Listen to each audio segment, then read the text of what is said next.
according to Mark Ford, and this is his thing, and almost no one argues with it that I talked to that's achieved a great deal of success, 70% of the success is people, 15% is the business model or your idea, 10% is timing, and 5% is everything else.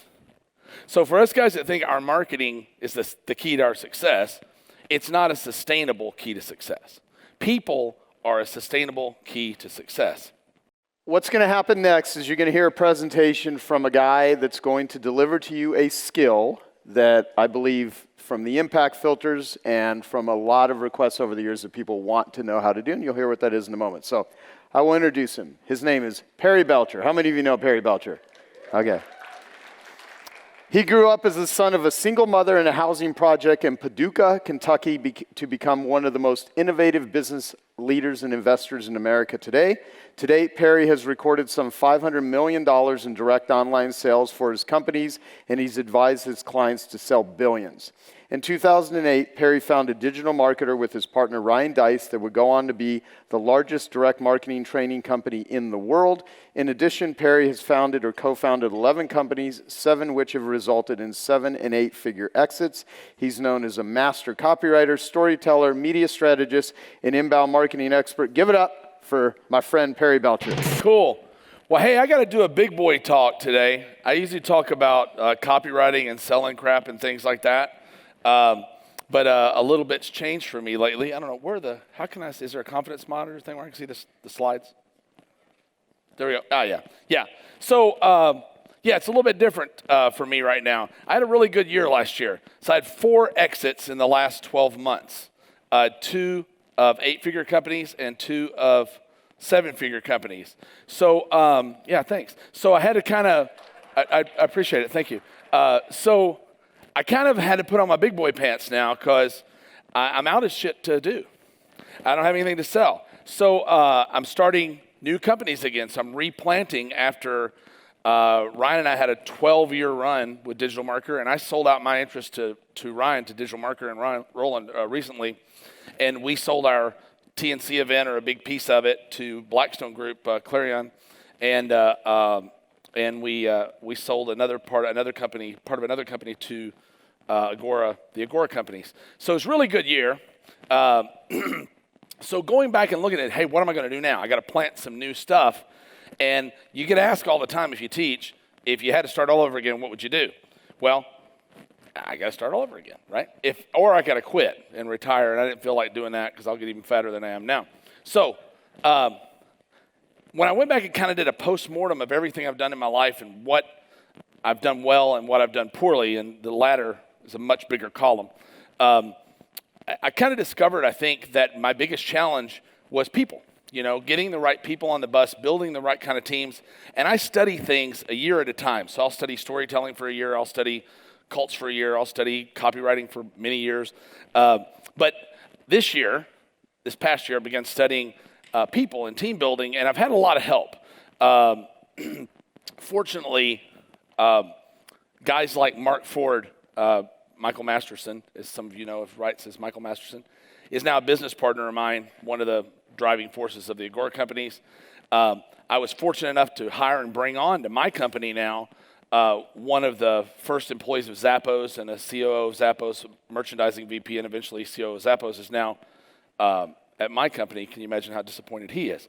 But I learned a lot about hiring from him. I learned a lot about how people work and how to motivate people. And I think entrepreneurs have this consistent challenge of how to hire, how to motivate, how to compensate, and how to retain people.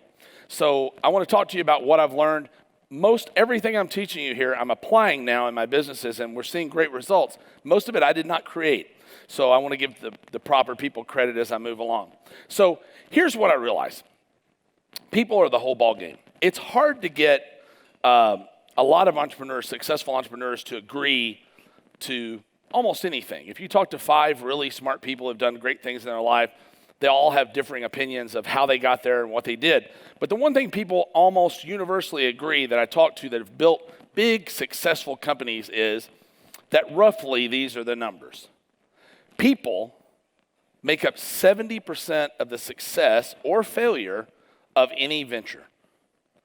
the people you put on the bus. And we tend to spend a lot less time than 70% of our time concentrating on that, right? I'm a business models guy. I think that's what I've always business models and marketing, right? It's always been my thing, and it's been able to push me through. But I've probably picked up, fortunately I've picked up millions of dollars, but probably stumbled over hundreds of millions of dollars by not having the right people in my organizations, especially from the very beginning. So according to Mark Ford, and this is his thing, and almost no one argues with it that I talk to that's achieved a great deal of success, 70% of the success is people, 15% is the business model or your idea, 10% is timing, and 5% is everything else. So for us guys that think our marketing is the key to our success, it's not a sustainable key to success. People are a sustainable key to success. Talent wins games, teams win championships, right? So it's very difficult right now in this market. Unemployment rates are very low. The competition for talent is great, right? So how do you build great teams? Talent's hard enough to find, but to get people to work in teams together, and you guys probably have a lot of great people to work for you or work with you already, you've got to do a couple things, and it really all starts with you. You got to get your people running toward the proper end of the football field if you're going to win a game, right? People that are running against the grain won't make anything happen. And everybody thinks, oh, my people all understand. They're all good. We've got this culture. I hear people talk about culture all the time. I hear people talk about focus and all those things. But you should do this experiment when you get home. If you don't do anything else that I talk about, please do this. Go back when you go home and write these 5 questions on a piece of paper or form and ask everyone in your company independently without talking to someone else to fill these out and hand them back in to you personally. It will shock the shit out of you what people think you do and how they think you do it. Here are the questions, and these are the Peter Drucker questions. What business are we in? That one will throw you off because you would think everybody's going to get that one right? I'd say 30% maybe. Who is our customer? What does our customer value? What have our results been so far? And what's our plan for the future? Right? If you get an agreement above 30%, you're beating the average of everybody I've worked with so far. So how do we expect a team to work as a team in one direction if we don't tell them what direction to move in? So that's on you, right? So I'll talk about how to get that right. So I got to really move because I'm not used to this speed. I'm from the South. It takes us 20 minutes to say howdy. All right. So the first part's hiring, right? And I'm not going to spend too much time on it because I don't have a lot, and it's a big subject. But we believe now in the rapid hiring process. So my fellow Steve Hill that came from Zappos, Zappos had to hire something like 2,000 people in 18 months when they were on the rocket ship up, right, to acquisition by Amazon that was inevitable. And they developed some principles. Netflix, Patty McCord that wrote a book called Powerful, if you get a chance to read that book, talks about how Netflix did the same thing. But it's a rapid hiring principle. And basically it's very unorthodox. Pre-interview as many people as you can. Try to get as many people onto like a Skype interview or a phone call as you possibly can. Pre-interview them. We love Indeed and LinkedIn. We've used a lot of the combined services without too much success. Indeed and LinkedIn do the best for us. We do a live interview with a scorecard, right? So we'll ask 10 or so questions, and we score the answers 1 through 10. We're looking for people that score over an 8, right? Then, and this is the part I don't think anybody does, you reveal the mission of the job, right? The milestones and the timeline or deadline that these things have to be met in to the applicant. You're clear, almost like you're hiring a contractor. This is what we're doing. These are the milestones that we're going to measure you by, and this is the timeline that has to be done in.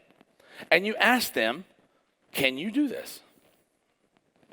How many of you have actually done that in a job interview ever?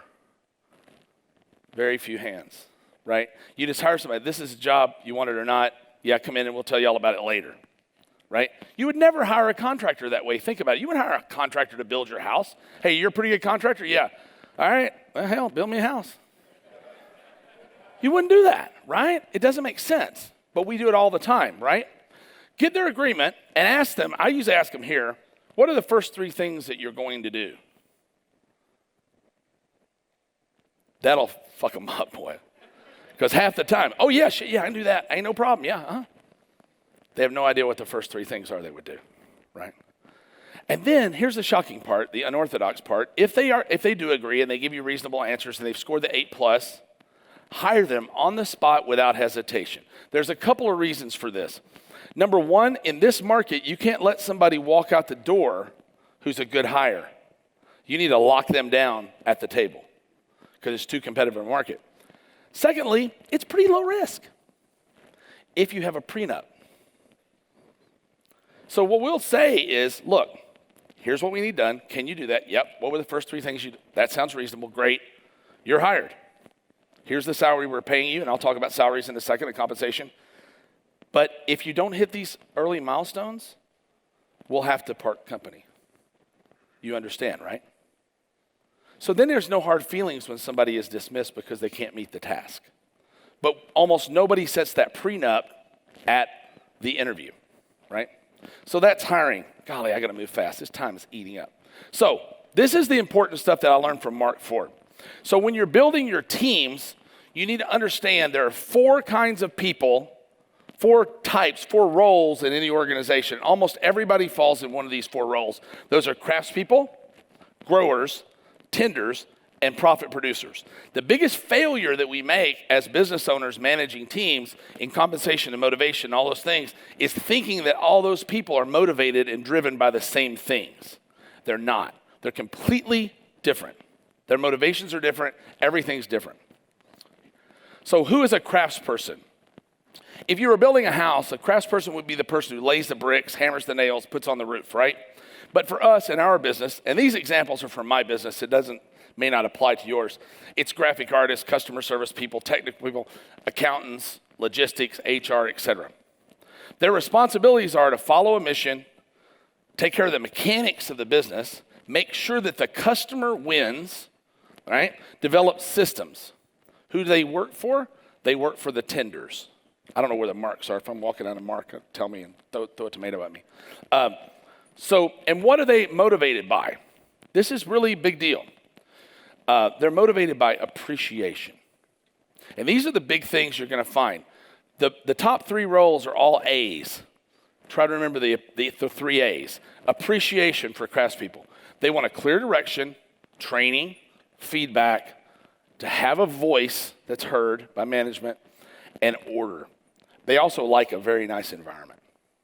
Good craftspeople will work for less money and harder in a nice environment than they'll work in a bad environment for more money. That's the reason people have all those big fancy buildings.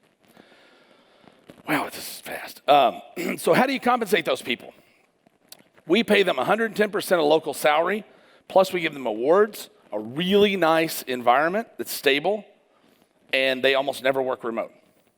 They tend to like the camaraderie of coming to the office and working because they tend to be kind of, I'll say lonely people, but less social people, right? So their family, their second family is at home, right? No marks, you can walk wherever you want. Oh, thank you. All right, cool. So tenders. So the second person's a tender. We call them managers in a lot of cases. Hey, I hope you're enjoying this video, and I want to let you know that I have a new book that's come out, and if you'd like to get it absolutely free, there's a link below in the description, or you can wait till the end of this video, or you can simply go to joesfreebook.com and you can get a copy there. I think I skipped a slide. I think I can talk you through this. There's a slide in here for this. They got it out of order. So, I don't have time to screw up. Oh, there, it's out of order. Okay, so the second person, the second person is actually a grower. Yeah, that's right. So tenders are born of craftspeople. Remember that. Tenders are born, write that down. Tenders are born of craftspeople. We're going to get to tenders in a minute. That's what messed me up. Okay, the second kind of person is a grower. These are probably who you are or were at one point in your organization. They're the people who drive top line revenue. They make the cash register ring. They're the marketers, the copywriters, the affiliate managers, business development people, product producers, traffic buyers, right? Their responsibilities are to follow a mission. Oh, excuse me, that's out of order. That's what it is. Their responsibilities are to drive top line revenue. That's an inaccurate slide. But their motivation is very, very, very different. Their motivation is admiration. Not appreciation, but admiration. Big difference, right? They need individual wins and individual measurement. I never pay group commissions or group rewards to growers. They're all compensated individually. They demand, really, very little management. They have to be managed by metrics and numbers, not by somebody standing over their head going, did you make that call today? Did you make that call today? Did you make that call today? You can't do that. We call it remote freedom. In other words, you're kicked out of the office. We don't allow growers to work in our office. And there's a reason for that. There's a strong reason for it. Because if you don't do that and you give them the freedom that they need, you're going to create a giant rift between them and your craftspeople. Tell me if you've experienced that. Why does he get to come to work whenever he wants to and I have to be here at 9 o'clock in the morning, right? Because he makes the fucking cash register ring, right? That's why. But you can't say that. I can't hear. I'm just kidding, guys, if you're watching at home. And they need a constant challenge. They need to be they change and challenge constantly. So how do you compensate them? We pay 200% of average salary versus individual compensation. 200%. They're hard to find, you know. Copywriter royalties, 3 to 5%. These are examples. Media and affiliate, 25 cents a front-end order. Brand managers get 50 cents per renewal for my $17 a month continuity programs. List managers get 2% of the net of whatever they sell via the list, et cetera. So these are some examples, but it's all individual compensation. Never give a grower people to manage. That includes all of you, chances are. When you're giving people to manage, you're probably less successful if you're a good grower. Growers are terrible managers, and they have no ascension path within your company. That sucks, right? But you've got to set it up to where they can make more money than the managers. Like at Agora companies, a good copywriter can clip off $100,000 a month if they got a killer promotion going. The managers aren't making anywhere near that. You got to be okay with a grower making way more money than you in a short-term period from time to time. Maybe even a long-term period. Be happy you got them. But they can't manage people. If you do, you'll slow them down, right? They'll spend all their time trying to manage and they're terrible at it instead of doing what they're supposed to be doing and generating revenue. All right, so tenders, third kind of person. They're general managers, project managers. They manage craftspeople. They measure growers.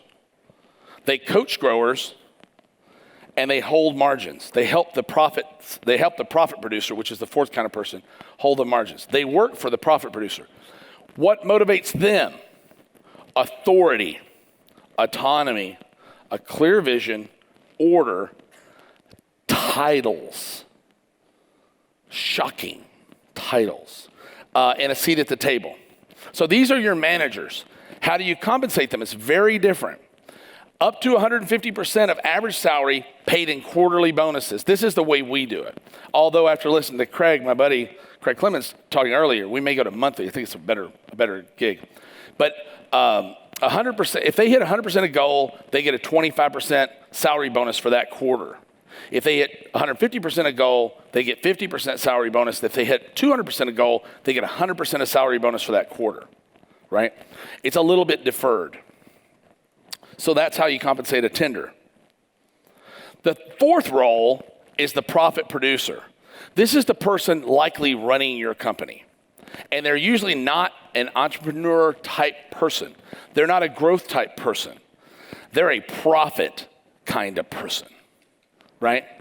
They're the person in charge of making sure there is a bottom line to the bottom line, right? We're all junked out on selling more, most of us, right?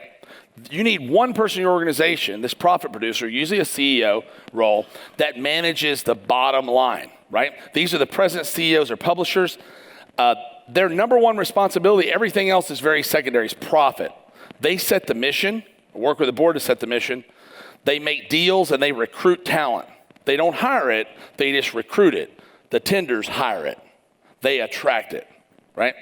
Their motivation are profits, winning, watching other people succeed, and probably having an equity position in your company someday that you should freely give them. Profit, this was the thing that Mark Ford made a point to me, and I got 2 minutes left, and it's hard to get in your head. Profit is an unnatural state. The natural state of most businesses is break even. You've got customers at the top who want more for their money. You've got vendors who want to give you less for your money. You've got employees who want to work less for more money. So the pressure between creates an upward and downward pressure that creates a break-even cycle. And that's why most businesses, left poorly managed, will run at break-even until there's an unfortunate event. And they won't have the resources to recover after that unfortunate event that's unpredictable. And they go out of business. So profit's in a natural state. So your profit producer is not going to be the most popular person in the building, which you probably all want to be. Because I do. I want everybody to love me, right? But a profit producer doesn't care. They just say, no, you can't have that raise till you make more money. No, vendor, you can't have more money for that item. We'll go somewhere else. And customers, sometimes you can't have everything you want for the amount of money you're paying us. And that's just what they do. It's not something that fun people like us want to do, right? That's why we're handicapped, and that's the reason I have a guy like Steve now who does all that, and it's awesome. What do you pay him? Salary, whatever it takes, plus 5 to 10% of the net profits. It's a lot. It's a whole lot, but they're totally worth it if you can find them. Oh, Jesus. I'm out of time.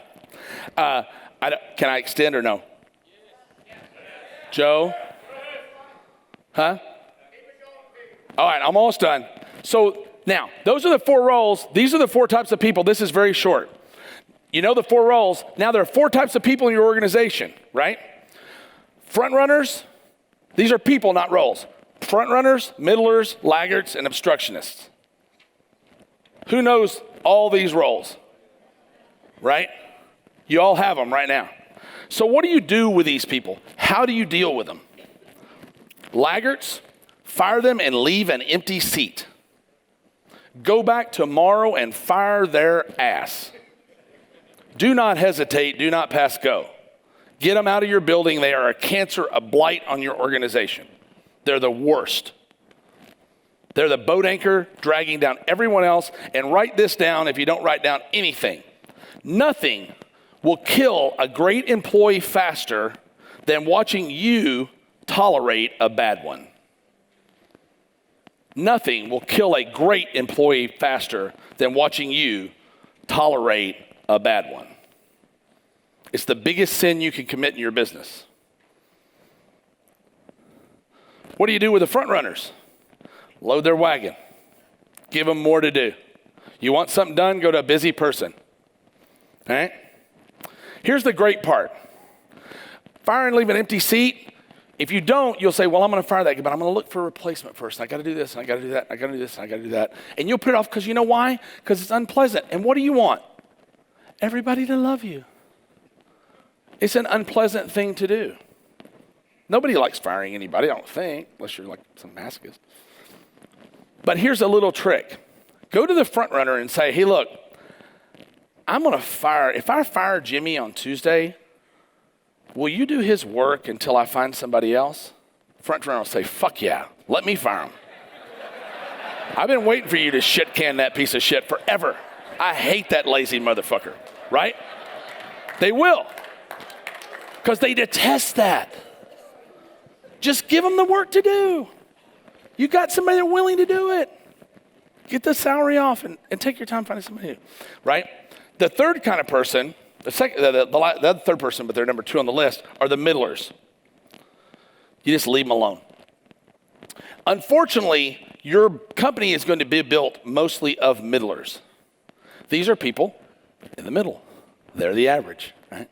Some are going to rise, some are going to fall. As you give more to the front runners, right, they're going to delegate that down, and either the middlers are going to pick it up and become front runners, or they're going to be overwhelmed and they're going to become laggards, and eventually they'll wipe out, right? Then lastly, you got obstructionists. Who has an obstructionist in their business right now?